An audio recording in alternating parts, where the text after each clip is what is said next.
it's a little warm out, and so how better can you cool off than with a little comedy? So it's time for Mikey Mike at the mic.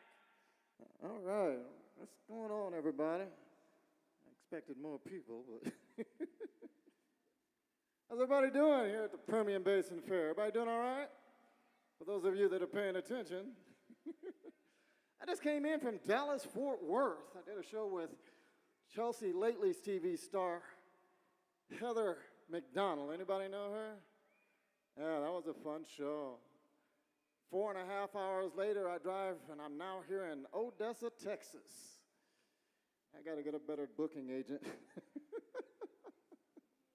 No, but it's cool. I like being in towns that I'm familiar with, because I remember driving through this one little town, and I have to say that driving through this little town, I can tell that it wasn't a very popular place for the brothers to be hanging out in. And the reason I say this is because I'm standing in line at their local Kmart.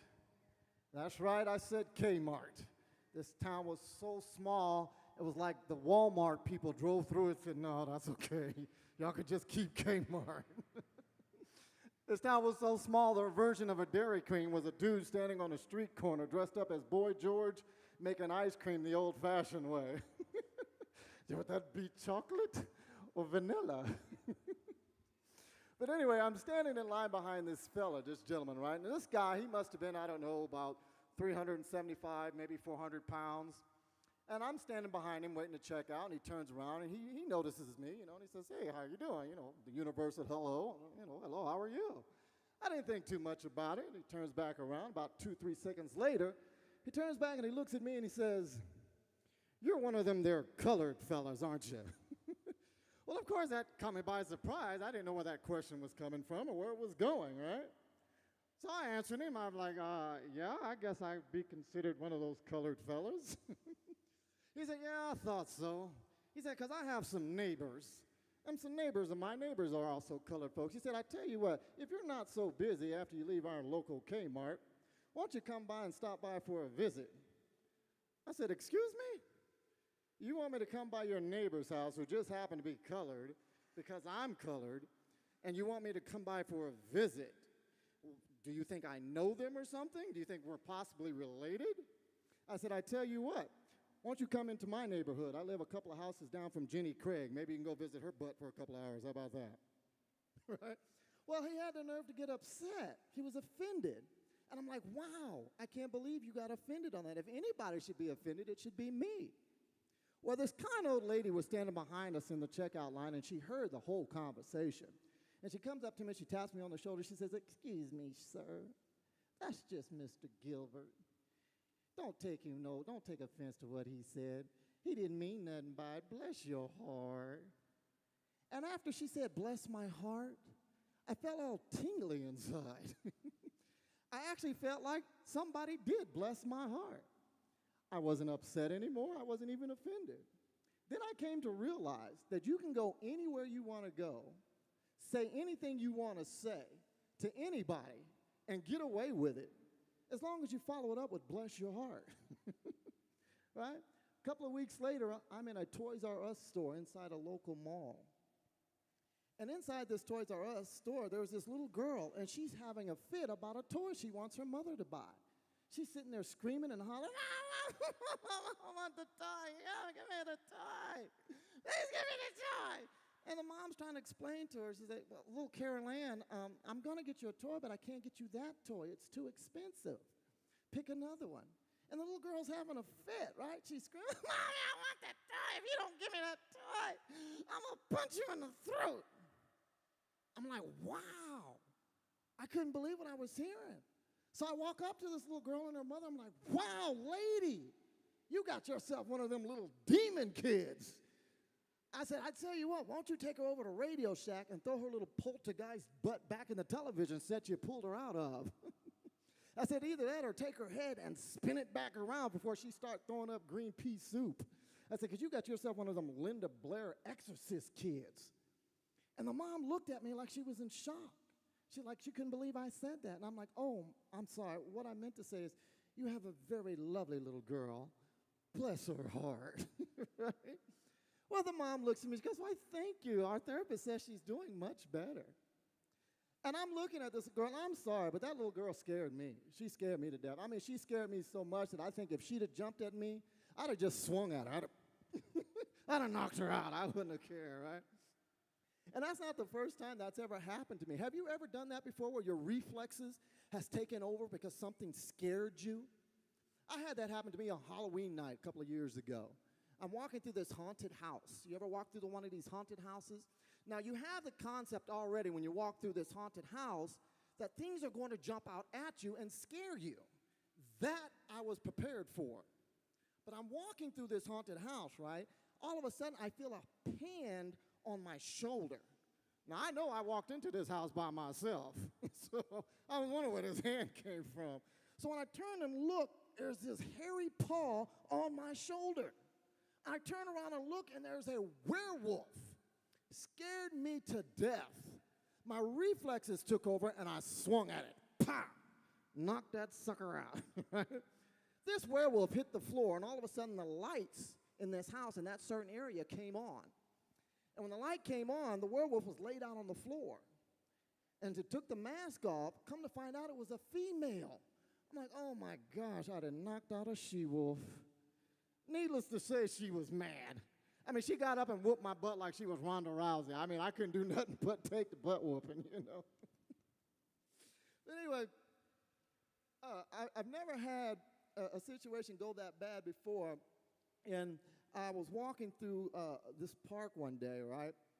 And I was eating a bag of peanuts and walnuts mixed together, right? And I dropped one of the walnuts out of my bag, right? And I bent down to pick up this walnut, and out of nowhere, this little bushy-tailed squirrel came and grabbed the walnut as I was bending down to pick it up. Scared me to death. Now, of course, I was too close to the ground to swing at this little squirrel, right? But again, my reflexes took over, and I kicked it out of that little squirrel. That little squirrel took out flying. He looked like Bullwinkle, Rocky the squirrel from Bullwinkle and Rocky show. You ever seen that show? And he landed in the little duck pond they had in this little park, right? Now, I don't know if there was a battle going on between the squirrels and the duck in this park that one day. But this lady was sitting there, and she had seen the whole thing. And she started screaming and yelling at me. She's like, oh, my God, I can't believe what I just saw. You just kicked the crap out of that little squirrel. And I'm like, ma'am, hold on. It was an accident. The squirrel scared me. It was just a reflex. I didn't mean to kick the squirrel. And I was trying to explain to her it was an accident. But she kept yelling and screaming at me. She comes back at me. She goes, I know all about you straight out of Compton guys. I'm like, straight out of Compton? Ma'am, I'm straight out of Monahans, Texas. I've never even been to Compton. I don't know what that means. And she says, well, let me tell you this. Squirrels' lives matter too, you know. I was like, wow. I was like, ma'am, I'm trying to tell you I was not trying to kill the squirrel. And then I remembered about the squirrel. Now, here's a little fun fact for you folks. You may not have known that squirrels, they cannot swim. You might think they can, but they can't. And like I said, I don't know if there was a battle going on between the squirrels and the ducks in this park, but the squirrel was in the pond fending for his life, trying to get to the edge of the pond to get out of the water. And this duck was swimming around the squirrel like he was a shark. And everywhere the squirrel turned to try to get out of the water, the duck would circle him and cut him off. And after a while, the squirrel just gave up. I mean, he just got tired and went under. I'm like, oh my gosh, I didn't kill the squirrel. I drowned the squirrel. And I was feeling really bad about it. I was. And as I started to walk off, I looked back one more time, and I looked at the duck, and I could have swore that duck was looking right at me. And I was looking at that duck, and the duck looked at me and goes, Aflac. Bless his heart, he didn't have no insurance either. But anyway, like I said, I just came back in from Dallas-Fort Worth. I do like to travel all over the place. And as guys, you know, I usually like to, as an entertainer, I usually like to come out on the stage and do a little dance number. And I usually do that little dance number because it helps me capture my audience attention right off the bat. And it's the dance that I do that captures their attention, right? Another reason I like to do that dance is because I heard rumor that it's a turn on for the ladies. Because ladies love a guy who can dance. Ain't that right, ladies? And as guys, we find it hard enough as it is to find ways to turn our ladies on. Ain't that right, guys? Ain't that right? That's not right? I mean, as a lady, turning a guy on, it's easy because it don't take much to turn us guys on, right? Us guys can see our ladies walking around the house, got her hair up in a little ponytail, a little bun like they like to wear it, got what they call spider legs sticking out all over the place, got that little wife beater t-shirt on, right? Got a little side action going on, and them cute little shorts that they like to wear around the house. And even they could be on that, instead of the shorts that say pink on the back, this week it says, sorry, not this week. She could be wearing a flip-flop on one foot and a Croc on the other with different colored socks on. And as guys, we see that. That turns us on. We're excited to see that. But flip that script around where your ladies looking at their guys, they're looking at you, and you're walking around in that same wife beater t-shirt on. That's usually 2 or 3 times too small. You got a little side action going on too, but it looks like you just opened a can of biscuits. You know what that looks like, right? He's got that shirt that's too small, and he's got that belly sticking out with the little fur going up and down him. Oh, he's got his boxers on too, but he just turned them inside out. And his girl knows that he just did that because on the back of his, and not so many words, it says, what can Brown do for you? Knowing you don't work for UPS, that ain't sexy to her. I turned my lady on by accident one day. Didn't realize I did it. It was by accident. We're laying in bed one night watching our favorite TV show, The Walking Dead. Y'all know that show? Ever watch that show? It was a Sunday night, and that particular night, I decided I wanted to have myself an ice cream sandwich. I wanted a little snack. So I'm laying in bed, I'm watching the show. I'm not paying attention to her. My girl's laying over there. We're watching the show, and I'm eating my ice cream sandwich. I'm licking it, like ice cream sandwiches guys do, That's right, I hum when I eat my ice cream sandwich. Don't judge me. But I'm eating my ice cream sandwich, didn't realize it turned my girl on. Didn't realize it till I came home the next day from work. I walked through the kitchen, right, and inside the garbage can, everything that was frozen from the freezer was thrown away in the trash. I'm like, what the heck is going on? I go look inside the freezer. There was about 40 or 50 boxes of ice cream sandwiches in the freezer, right? And in our house, if your name isn't on anything that's in the freezer or refrigerator, if you don't have your name on it, it's fair game. Anybody can eat it. Well, each one of those ice cream sandwiches had my name on it, right? And it wasn't in my handwriting. It was in my wife girl's handwriting, right? So I thought, oh, wow, that's kind of sweet. My girl got me a treat. So I thought I'd take her out to the club that night and give her a little treat. I'd take her out, show her a good time. I'd take her to the club. And I'm giving her all the attention that our females love from our guys. Ain't that right, guys? When you're at the club, you're supposed to give no other females your attention but your girl. Am I right? So I'm walking around. I got my arms on my girl. I'm paying her attention, all the attention.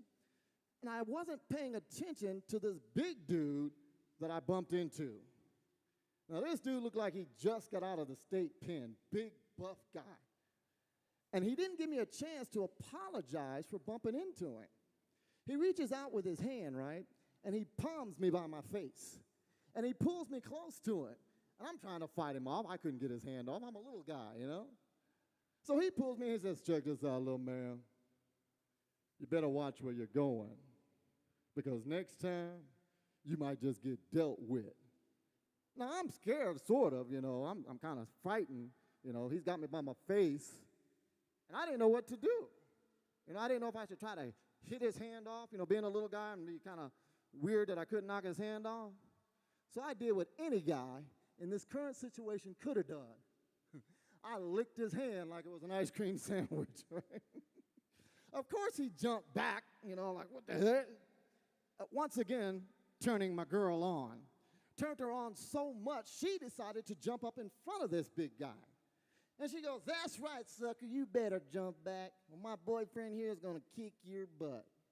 That's right, ladies and gentlemen, I like him country. Once again, don't judge me. So this big dude looks at her and goes, oh, is that right? And without thinking about it, just backhands her, backslaps her. She does a 360 spin, falls and hits the ground, has the nerve to look up holding her face like she's in shock. And I'm like, oh, wow, that's my girl. I couldn't have that, right? So I tried to get all Ice Cube on this guy, right? I jumped up in front of him. I said, yo, what's up with that, cuz? That's a female. You can't be hitting females like that, cuz. I tried to give him that old Ice Cube look. I don't think it worked too well. I looked at my girl and I said, come on, baby, I got to take you home before you get me knocked out. Hey, y'all, that's my time. I'm Mikey Mike on the mic. I appreciate y'all letting me come out here. I hope you guys are enjoying yourself out here at the Permian Basin Fair. And appreciate y'all stopping out and listening to me, or those that did come out here. Appreciate that. Thank y'all. Appreciate it.